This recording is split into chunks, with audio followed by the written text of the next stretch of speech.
Assalamualaikum warahmatullahi wabarakatuh. Saya sedang bersama dengan senior saya, kakak kelas saya di Mesir, Al-Mukarram, Ustadz Dr. Damanhur Abbas.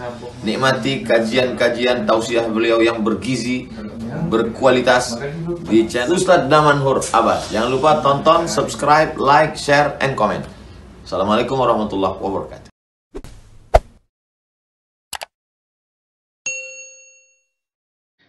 Beliau berkata, istazantu Umar fil jihad. Bahwasanya beliau itu minta izin sama ayahandanya untuk berjihad. Kemudian faqala innaka qad jahadta ma Rasulullah sallallahu alaihi wasallam. Kamu kan dulu kan udah pernah pergi jihad sama Rasul. Ngapain lagi jihad sekarang? Kemudian dia minta izin lagi. Dan dijawab dengan jawaban yang sama. Minta izin sekali lagi yang ketiganya. Nah, apa yang dikhawatirkan oleh Umar di sini? Ya, bahwasanya ini akhafu wallahi ayusibal muslimun al-ghanimah. Aku khawatir orang-orang muslim pada saat mereka pergi berjihad itu, mereka itu kepinginnya cari harta ghanimah. Ghanimah itu adalah harta perolehan dengan peperangan. Nah, jadi jangan pernah terbentuk sebuah persepsi umat Islam itu kepingin jihad, kepingin dapat harta. Nah, itu yang paling dikhawatirkan oleh Umar. Jadi kita jihad, ya, kita bekerja, tapi bukan untuk mengumpulkan pundi-pundi tersebut. Nah, mengumpulkan harta. Ya? Mengumpulkan harta. Jadi kalau ditanya dapat apa? Aduh, gua mau kerja lu untuk apa? Mau ngumpulin segepok semangkok intan misalnya seperti itu. Jangan seperti itu. Apapun yang kita lakukan, kita memang harus mencari harta istilahnya untuk kehidupan kita, tapi bukan orientasi kita itu adalah orientasi memang duniawi. Nah, ini yang sebenarnya memang harus kita pilah-pilahkan. Terkadang pada saat kita melakukan sesuatu pekerjaan itu memang kita tidak berbayar. Nah, apakah kita selalu harus berbayar? Tidak. Nah, dari hadis ini sebenarnya mengajarkan kepada kita dulu para orang-orang mulia, generasi mulia itu, mereka itu dikhawatirkan pada saat mereka pergi berjihad, takutnya nanti mereka karena kepingin dapat harta ghanimah. Coba bayangkan bagaimana dimurnikan hatinya agar seluruh tingkah lakunya itu bukan dikarenakan orientasi materi. Ini dia. Sehingga kalau seandainya hari ini persepsi seperti ini yang kita bangun dalam segala aktivitas kita, mungkin itu akan sukses. Ya, mungkin akan sukses. Tapi kalau seandainya begitu kita terlibat dalam sesuatu pekerjaan, langsung kita menanyakan, berapa juta saya? Fee-nya berapa begitu? Fee-nya berapa? Bahasa kasarnya, di mana saya tanda tangan? Dan berapa hak saya? Nah, ini yang paling baik. Kalau diterjemah dalam bahasa Aceh lebih kasar lagi kawin. Pak kudeken, padu kuke katanya. Oh, iya, langsung cincaunya gitu. Cincau ya. Tapi beda dengan cari nafkah, Ustaz. Beda. Makanya ini kan yang diajari Umar. Sekelas berjihad saja masih mengkhawatirkan. Kalian ngapain jihad? Mau cari ghanimah? Iya. Nah, apalagi kita yang pergi dari kantor dan pergi dari rumah ke kantor, ngapain? Lurusin niatnya. Segala profesi yang kita lakukan, luruskan niat kita agar kita memang benar-benar dalam mencari nafkah itu tidak terkontaminasi. Ketika sudah meluruskan niat, pasti Allah bantu ya, Ustaz? Pasti. Ya, pasti. Dalam sebuah ayat itu Allah sampaikan, wa ma lana alla natawakkala 'ala Allah. Kenapa kita nggak mau bertawakal kepada Allah? Laqad hadana subulana. Allah yang memberikan petunjuk kepada kita.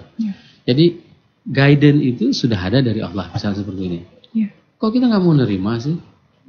Kok kita masih menolak? Emang kita mencari apa? Petunjuk sudah ada, semuanya sudah ada. Kok kita masih acuh? Itu kan yang anehnya manusia kan? Mengabaikan. Nah, seharusnya pada saat ada solusi dari Allah, ayo telan mentah-mentah, ya, pegang kuat-kuat. Karena itu adalah jalan sukses. Saya berulang kali saya kasih tahu kalian, siapa yang paling tahu mengoperasikan mic ini? Siapa yang tahu? Orang yang di sini. Di mana colokannya, semuanya, kapan ini semuanya. Nah, kalau disuruh sama saya, ngerti apa saya? Cuma tinggal pasang aja di sini. Sudah jadi. Cuap-cuap. Ya. Nah, sekarang kita diciptakan sama Allah. Kita diciptakan sama Allah dan kita semuanya hidup by design. Skenario-nya. Jadi jangan pernah komplain terhadap apapun yang terjadi sama kita. Kenapa? Karena skenario Allah itu jauh lebih indah daripada keinginan kita. Terkadang kita di dalam hal mencari rezeki, kita sering memaksa mendikti Allah. Mendikti Allah.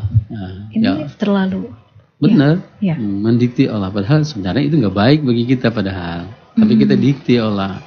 Ayo dong, beriin dong, misalnya seperti itu. Kita minta terus. Padahal itu nggak baik bagi kita.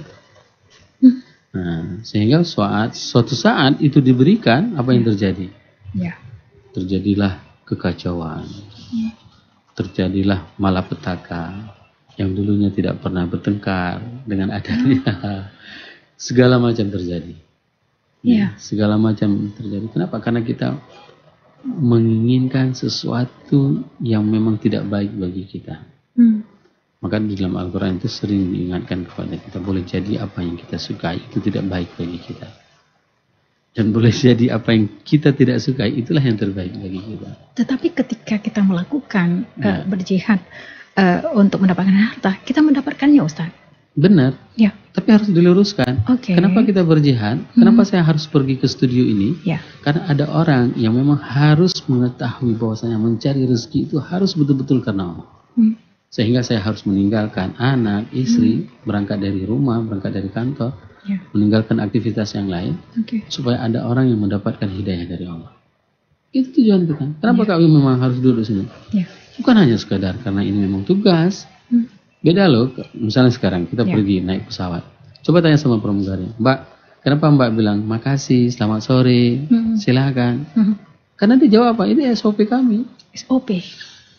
Iya kan? Ya. Ini SOP kami. Tapi kalau niatnya, dia diubah sedikit niatnya.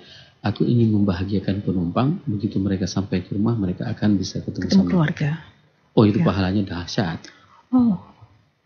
Hanya dari niat saja ya Ustaz? Benar. Maka ini yang dikhawatirkan oleh Umar. Umar khawatir. Kalian itu ngapain berperang? Perang itu bagus banget. Paling bagus. Amal yang paling bagus. Amal pokoknya luar biasa. Spektakuler perang. Jihad itu luar biasa. Tapi benerin. Benerin niatnya. Sekelas jihad aja disuruh benarin. Apalagi kita yang aktivitas sehari-hari. Sekelas jihad? Ya. Sekelas jihad aja disuruh benarin. Apalagi kita yang sehari-hari. Amburadul. Maka inilah perlu kita mengaji. Mengaji dari sumber kitabnya. Dengan ustadznya. Nah, itu yang penting. Walaupun melalui media YouTube. Nah, tapi jelas ada orangnya, ada ustadznya, ada sumbernya. Ada referensinya.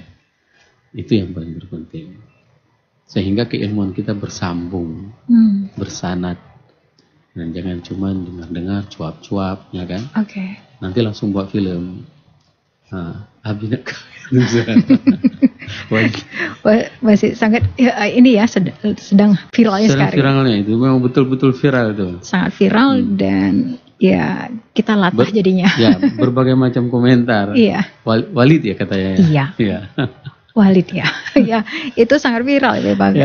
Lagi-lagi ya pasti orang dengan konten-konten itu juga kembali untuk mendapatkan harta dengan konten-konten yang dibuat. Benar. Dan akan menghasilkan. Ya. Makanya saya berulang kali saya katakan sama teman-teman adik-adik, kenapa kalian mau ngerekam setiap ceramah saya? Supaya ada pertinggal. Setelah saya meninggal, orang masih bisa menontonnya. Ilmu itu tidak hilang. Itu aja. Nah, bukan hanya sekedar Islam. Kita kan sudah mewakafkan ini.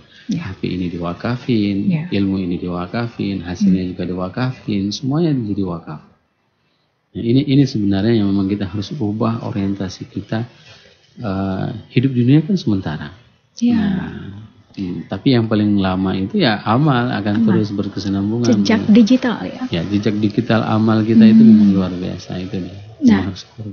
Luar biasa ya. Ini juga menjadi satu reminder pastinya untuk para konten kreator juga ya, Ustaz.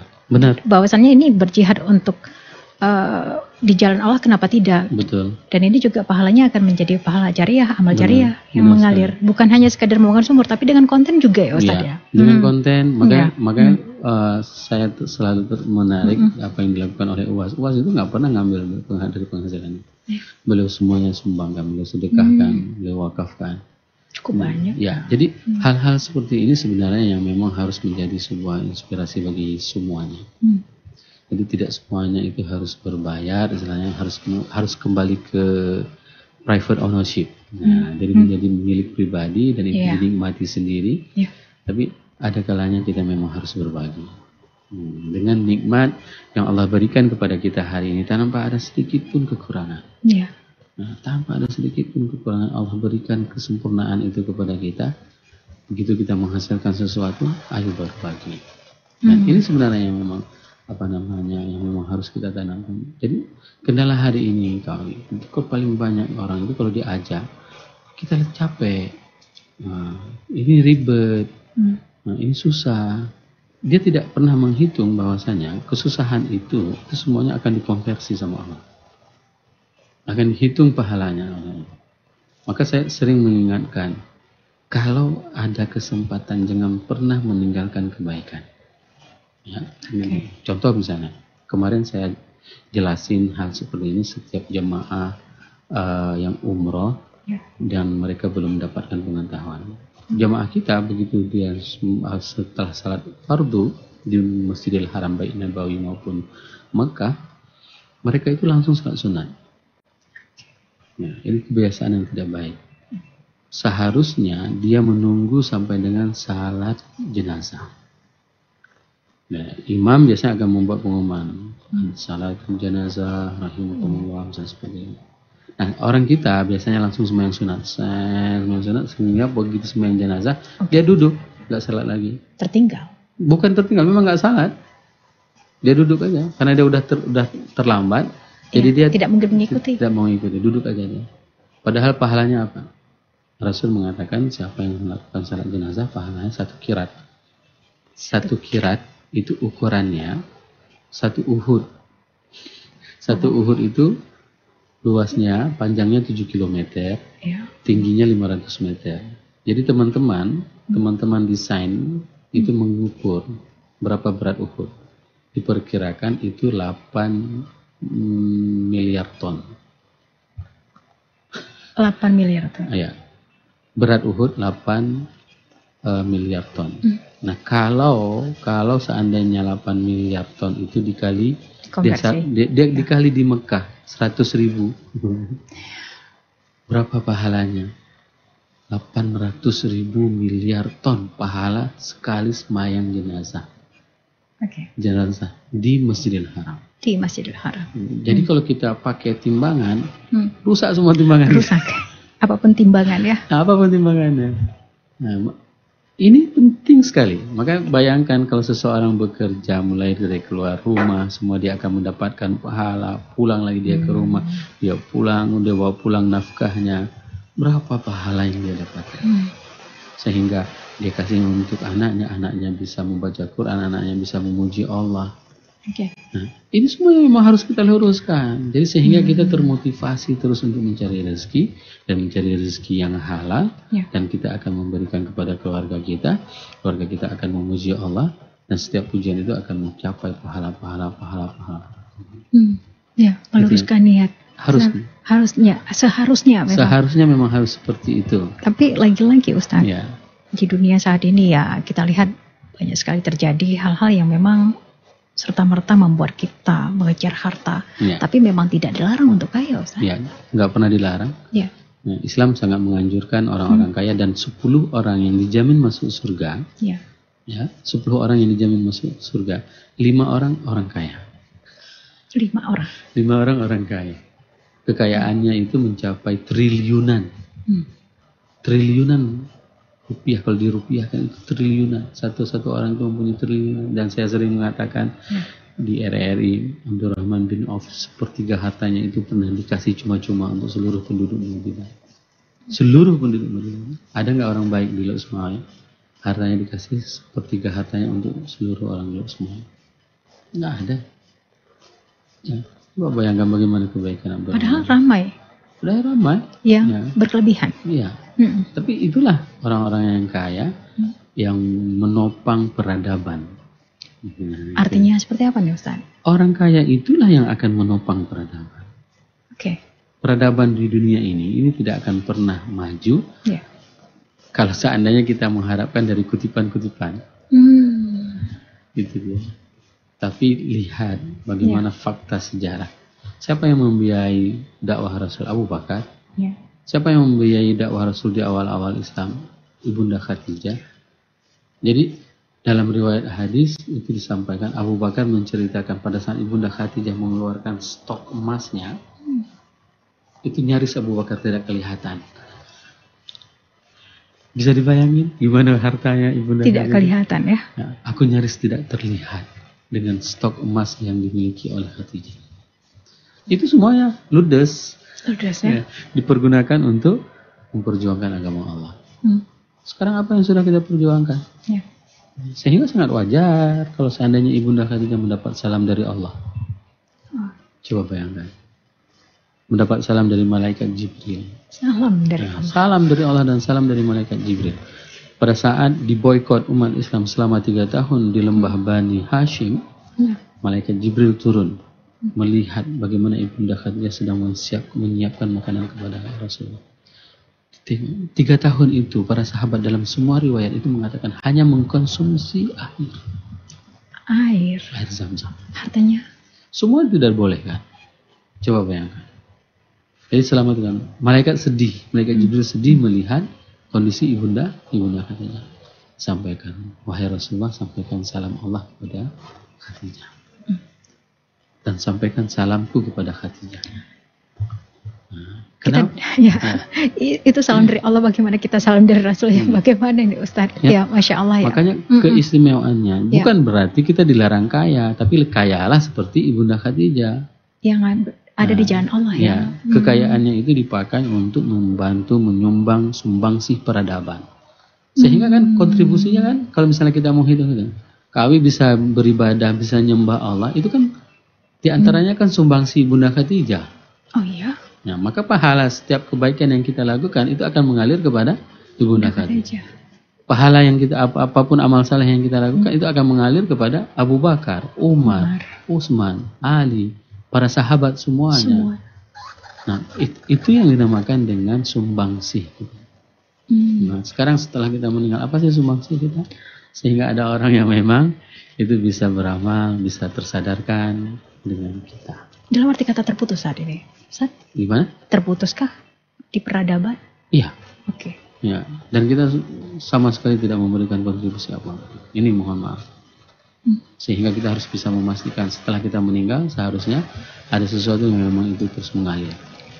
Dan kita harus menjadi salah satu penyumbang dalam peradaban ini. Kalau ditanya apa yang membuat mereka sudah diajak tapi sulit, Ustaz?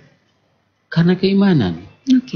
Iman itu adalah dia believe and sin. Not sin and believe. Nah, itu yang harus betul-betul kita paham. Kalau seandainya iman itu adalah seeing and believe, itu bukan iman. Itu hal yang biasa. Tapi kalau sesuatu yang namanya tidak pernah kita lihat, tapi kita mempercayai, itulah namanya iman. Pernah lihat malaikat? No, tidak.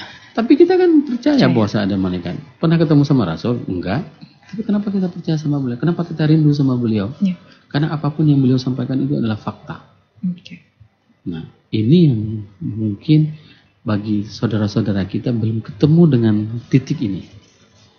Sehingga pada saat mereka ada duit, ada harta, disimpannya hartanya. Miris loh kan. Di semua ini ada orang yang menyimpan uang itu lebih dari 10 miliar di rumahnya. Di rumah? Di rumah. Bukan lagi di perbankan. Dan dia nggak bisa menikmatinya. Sungguh disayangkan. Ya, coba bayang, kalau seandainya ada dia mendengarkan ini, banyak-banyaklah wakaf. Wakafkan terus. Jadi pahala jariah ya. Jadi pahala jariahnya. Nah, kalau seandainya besok dia meninggal, pasti akan menjadi rebutan bagi ahli waris. Ahli waris. Dia simpan uang kisah. Jadi sampai segitunya mereka memperlakukan harta sehingga ketakutan ya. Ya. Jadi makan juga nggak bisa lagi misalnya seperti itu. Iya. Nah, ya kan? Kalau misalnya orang-orang yang hartanya sedikit kan bisa makan apa aja misalnya seperti itu. Dan dihisap Allah juga sedikit ya Ustaz. Benar. Ya. Tapi yang banyak hartanya juga akan dihisap dengan jangka yang sangat luar biasa. Sama seperti di kasir ya Ustaz. Iya. Belanja banyak ya, lama. Banyak, antriannya banyak, tunggunya. Walaupun secepat apapun kasirnya, antriannya juga lama. Gitu ya. Jadi sebenarnya solusinya apa nih Ustaz? Agar kita tidak serta-merta ini mencari harta, luruskan niat, kemudian juga mungkin luruskan niat, cari harta yang banyak, habis itu salurkan juga yang banyak. Gitu ya. Harus seimbang. Jangan ada istilah dalam orang Aceh itu bilang dia kalkulatornya yang bagi-bagi sama kali udah bagi-bagi sama kurang udah dicongkel, udah dibuang ya. Yang ada cuma kali sama tambah sama dia. Kalau kali tambah begitu bagi-bagi agak sulit ya Ustaz. Ya bagi-bagi agak sulit, udah nggak ada lagi tombolnya di kalkulatornya. Nah jangan seperti itu. Tapi ayo kalau misalnya ada langsung berikan. Dapat dan selesaikan. Selesaikan, bagikan.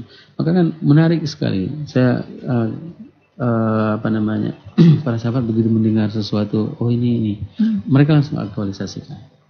Ya. Nah, padahal waktu itu kan nggak ada Ustadz Google, Ustadz AI. Tidak ada. Nggak bisa nanya. Ya. Misalnya Abu Talha begitu ngedengarin. Lantanalul birra hatta tunfiqu mimma tuhibbun. Kalian itu nggak akan menyampai kesempurnaan keimanan, kebaikan, kecuali kalian itu mau bernafkah, mau berinfak harta yang paling kamu cintai. Dia langsung datangi Rasul. Aku punya kebun kurmaku itu adalah kebun kurma terbaik di Madinah. Ada 600 batang kurma. Aku wakafkan semuanya di jalan. Coba bayangkan. Harta yang paling dia cintai. Sebenarnya seperti itu yang harus tertanam dalam diri kita kalau kita ingin menjadi kategori umat yang digambarkan di dalam Al-Quran. Minal mu'minina rijalun sadaqu ma ahadullahi alaihi wa minhum man qadha nahbah. Ada orang-orang beriman pada saat mereka mendengarkan sesuatu perintah dari Allah, larangan dari Allah, mereka itu senantiasa mengaktualisasikan. Bukan sekedar membaca. Dan golongan yang lain Allah katakan wa minhum man yamtadhu. Dan di antara mereka itu perlu analisa. Oke. Benar enggak ya? Gimana ya nasib keluargaku? Gimana ya? Wa minhum man yamtadhu. Nah, ini kondisi yang memang potret sudah ada sejak zaman Rasul. Pilihannya ada sama kita. Mau ikut yang pertama atau mau analisa dulu. Tapi kebanyakan orang mau analisa dulu ya Ustaz? Iya, kenapa? Karena dia tidak melalui iman. Tapi kalau pakai iman dia nggak akan pernah. Nggak pakai analisa.